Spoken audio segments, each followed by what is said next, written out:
Sa bukur që hyn. Kështu hyn bukur, po ajo që do vi në këtë tani, në këtë moment. Jo ka ardhur, është këtu. Ka ardhur, po çfarë do vi para shikuesve? E di që të pëlqen ajo shije, se më pëlqen dhe mua, por para shikuesve tani do të vi një personalitet shumë i dashur për Studion Bardazi, Suela Koçibellin, mike dashur, faleminderit shumë. Ti gjithçka për ne, kemi shumë punos, po çfarë do bëj? Dhe pse kemi ftuar? Ajo do ta alshoj zërin e saj në formën e një akuze, do thot një gjë që nuk i pëlqen. Se në këtë studio thuhen gjëra që na pëlqejnë, po më shumë ti thonë që s'na pëlqejnë, se ato më na prishin punë. Suela? Kush është akuza juaj dhe kë akuzoni? Shikon, në fakt akuza ime sot, se akuza kemi, po akuza ime sot që unë e them, po të shi, në këtë realitet, kur kërkojmë për më mirë, ka akuza. Kataranët është bërë këtu. Unë mendoj që njerëzit që e duan këtë vënd dhe që e duan Shqipërinë, kanë akuza sepse duan më mirë atë. Megjithatë, akuza ime për sot, është konkretisht për të gjithë ata që po na rrezikojnë fëmijët tanë. Dhe këtu konkretisht, sot kemi prej 2 ditësh një ngjarje të tmerrshme, ku një grup meshkujsh të paburr dhe për më tepër me uniformë policie kanë përdhunuar dhe abuzuar me një vajzë minorene. Dhe kjo shkon përtej frikrave tona si prind, po dhe si qytetar të këtij vendi. Pra flasim për në një aspekt individ përdhunues, po në aspektin tjetër janë persona që paguan nga taksat tona. Pra ne po paguajmë përdhunues. Dhe kjo është akuza ime drejt për drejt që ne nuk mund paguajmë më përdhunues në këtë vend. Ata janë aty për të mbrojtur fëmijët tanë dhe nëse nuk dinë ta bëjnë, të zhduken nga faqja e leut. Pra, ne plehra për të paguar që të na përdhunojnë fëmijët tanë, kjo është e patolerueshme. Jemi të prekur nga kjo ngjarje dhe nuk është një ngjarje lehtë, jemi prindër, e vëm padyshim veten tonë në pozitën e prindërve të vajzës. Patjetër. S'ka diskutim aq më tepër që është vajzë, po edhe po të ishte djalë. Dhe është vetëm 16 vjeç për momentin. Dhe është 16 vjeç, unë kam vajzën 14 vjeç. Dhe unë gjithashtu. Dhe nuk e di çfarë do kisha bërë, kishte ndodhur me fëmijën tim, nga një person që paguhet me taksat tona. Por kujt ja drejton këtë akuzë? Për kë e ke? E ke për policinë, e ke për ministrin e re në detyrë, që ndoshta se di fare ç'a ndodh me Do ta mësoj. Për kë e ke këtë akuzë? Sepse të dallosh mes rreshtave të policisë së shtetit, abuzuesit nuk është një gjë e thjeshtë, apo jo? Jo, unë kam përshtypjen ata e dinë shumë mirë dhe rrin heshtje. Megjithatë, sot ne kemi një ministër të ri. Jo, e dinë strukturat brenda njëri tjetrit. Që nëse duan të referojnë rastet mund t'i bëjnë. Megjithatë, ne sot kemi një ministër të re, ministra Koçiu, e cila do doja realisht të merrte masa dhe thirrja ime është merr masa dhe kalo në një lloj vettingu, kontrolli dhe këta policë të cilët janë direkt në kontakt me qytetarin. Dhe për më tepër kur bëhet fjalë për një lloj edukimi dhe ndërgjegjësimi që ka të bëjë me mbrojtjen e fëmijëve. Sepse mos harrojmë, ne kemi edhe sot shumë policë të cilët nëse një grua e dhunuar i shkon aty i thotë shkon në shtëpi se burri jot është dhe ka drejt të rrafi. Dhe kjo nuk mund tolerohet më sot në rrugën e Shqipërisë për të bërë pjesë e Bashkimit Evropian. Pra jemi ende shumë larg për sa i përket atij që është. Unë realisht besoj që policia është personi që duhet na mbrojë fëmijën. Je shumë saktë. Pra nuk mund kemi frikë. Një njeri tani, të lutem, që e bën këtë gjë. Më saktë ky polici. E njeh ky ligjin e karmës? Sikur ta njihte do ishte mirë. Pa ta kërcënojmë me ligjin e karmës, pa ta kërcënojmë njëherë me ligjin që kemi që nuk e mbron dhe kjo është minimumi i mundshëm, pastaj t'ia lëm karmës që t'i kthehet në kurriz kjo gjëja. Shiko, unë faktikisht nuk do doja askujt t'i kthesh në fëmijën e tij. Por dua ta bëj në 2 nivele. E para, akuza ime është drejt për drejt për institucionet. Nuk mund të rrezikojnë ato më fëmijët tonë. Institucionet kanë për detyrë që të garantojnë në Shqipëri sigurinë e jetës së fëmijëve tonë dhe mirëqenien e fëmijëve tjetër, të fëmijëve tanë. Pra, duhet kemi një lloj kriteri që ka të bëjë me cilësinë e jetës së fëmijëve që në çfarë do lloj politike dhe këtu edhe tek punësimi i policëve të merret në konsiderat si ndikon kjo tek cilësia e fëmijëve. E para, e dyta, sikur ta kalojmë në nivel individual, sepse shpesh herë akuza është, po pse ju ja lini institucionit? Institucioni ka përgjegjësinë e tij. Kur kemi të bëjmë me një person të pambrojtur, të rrezikuar dhe vulnerabël që në këtë rast është fëmia, absolutisht përgjegjësia është e institucionit. Megjithatë e kthejmë në nivel individual. Kemi nevojë. Dhe këtu pastaj është edukimi si procesitor, po edhe ndërgjegjësimi i jonë si individ, që nuk mundet sot më të na ndodhi kaq rëndom që 4 burra mbi 40 vjeç secili të përdhunojnë një 13 vjeçare dhe këtë e kthejnë në sport. Përdhunojnë të gjithë qytetarinë, përdhunojnë të gjithë neve dhe kjo nuk mund tolerohet më. Tani, e dashur, pse e kanë bërë ata? E kanë bërë sepse ndjen të mbrojtur nga uniforma, e kanë bërë sepse kanë parë që e kanë bërë dhe shokët e tyre dhe s'u ka ndodhur gjë, e kanë bërë sepse janë sepse janë të orientuar dhe të formuar dhe nuk janë krijesat të edukuara siç duhet dhe për më tepër abuzojnë sepse mendojnë se ligji nuk i ka paskund.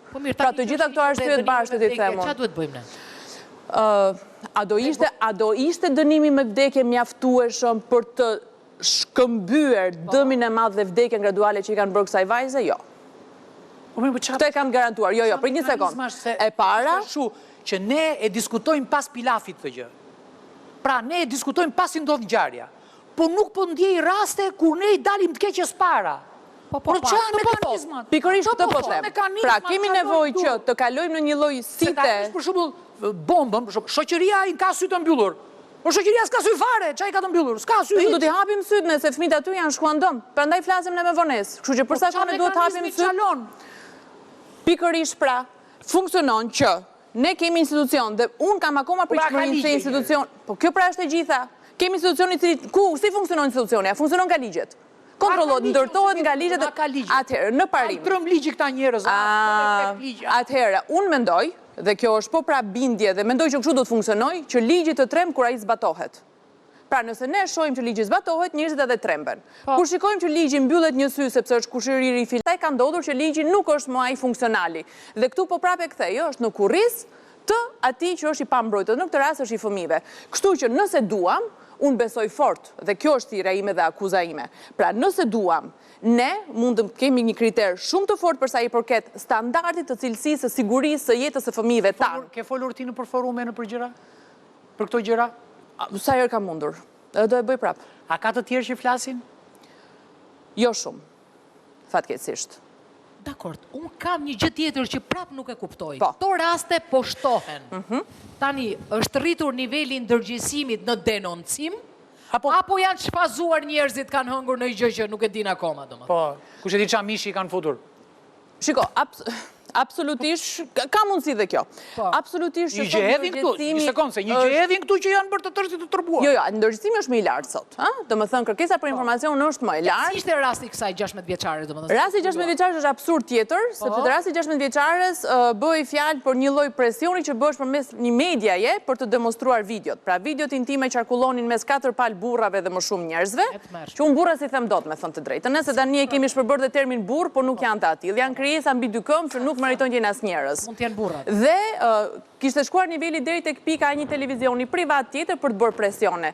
Dhe ndoshta ai që ka bërë këtë për korrupsion apo për presion mendon që ndoshta se ka përdhunuar vetë vajzën, por është po prapë përdhunues. Tani unë ka bërë këtë lloj një pyetje që lind shpeshherë në njerëz dhe thon, donte vet. Jo. Një 16 vjeçare nuk don vet. Ja, më vjen keq. Atëherë, nëse ka burra në këtë vend, që mendojnë se një 13 vjeçare, një 14 vjeçare i zhvishet lakuriq dhe kaq mjafton për të thënë që donte vet, e kanë gabim. Një 13 vjeçare dhe 14 vjeçare është e pambrojtur. Dhe nëse je burr dhe nëse je njeri i thua vishu dhe shko te nëna jote. Kaq. Nëse ju vazhdoni dhe e bëni, jeni po prap kafsh. Dhe kjo nuk diskutohet. Pra këtu kemi të bëjmë me krijesa mashkullore të pa edukuara për të kuptuar se çfarë është seksualiteti i tyre dhe çfarë është respekti ndaj jam 100% me atë që thot. Jo, po nuk diskutohet kjo. Bashkohem me akuzën. Dhe për më tepër duhet ta kuptojnë këta burra që janë thjesht pedofil, asgjë më tepër. Tani unë nuk dua ta zgjas shumë këtë siç e vut re edhe tonet e humorit, megjithëse ky sezon është e dhimbshme. Ky sezon do ketë shumë humor sepse ne kështu e konceptojmë emisionin ton.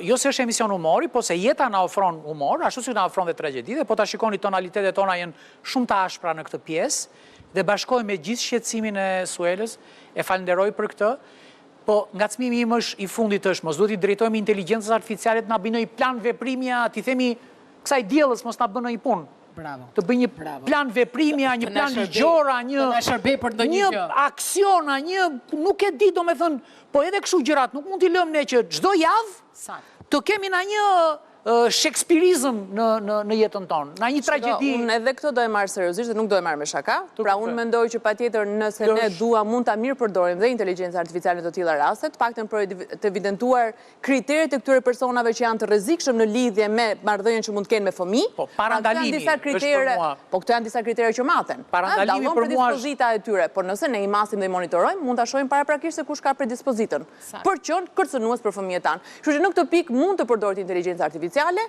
le të punojnë kokat e këtij vendi dhe ata që e duan këtë vend, dhe këtë e bëj thirrje shumë të fortë. Le të punojnë ata që realisht e duan këtë vend dhe ata që duan fëmijët tanë dhe ne që duan fëmijët tanë për diçka. Përsërit edhe një herë akuzën se ndoshta këta 100 milion këshilltarët që punojnë për parlamentin e ri, do të fusin në një akt ligjor që t'ja opresin imagjinatën këtyre njerëzve të çmendur. Në fakt, prandaj e mbajta në dy nivele. Thirrja ime dhe akuza ime parë ka të bëjë me institucionin, që të kaloj në sit dhe të vendos kushte shumë të forta për punonjësit dhe për ata që janë në shërbim të këtij populli dhe paguhen nga taksat tona. Nuk mund t'jenë ata asnjëherë kërcënuesit të fëmijëve tanë. E kanë për detyrë minimale të garantojë jetën e fëmijëve tanë dhe pastaj bashkërisht përmirësojmë jetën e fëmijëve tanë. Kështu që këtu pastaj janë të gjithë këshilltarët që do doja të kishin reagim. Nga ana tjetër thirrja është individuale për gjithë ata që mendojnë se janë burra dhe se një 13 apo 14 vjeçare mund t'i dalë lakurisht përpara dhe mund ta përdhunojnë. Nuk është faji i vajzës, ajo është e vogël dhe ju e keni për detyrë, nëse jeni të rritur siç duhet, të kërkoni ndihmë dhe se kuptoni, për ndryshe, nëse ju e prekni atë me dorë, jeni po prapë përdhunues dhe pedofil. Okej, kjo ishte rubrika e fundit e këtij emisioni të parë të sezonit tonë të 19. Unë falenderoj shumë mikën tonë të shtrenjtë për këtë akuzë. Kaq të rëndësishme dhe kaq esenciale sepse në fund të ditës, edhe për mënyrën se si e përcolli. Po, absolutisht, sepse në fund të ditës ky emision trajton ato probleme që ne na dhëmbin dhe ju dhëmbin.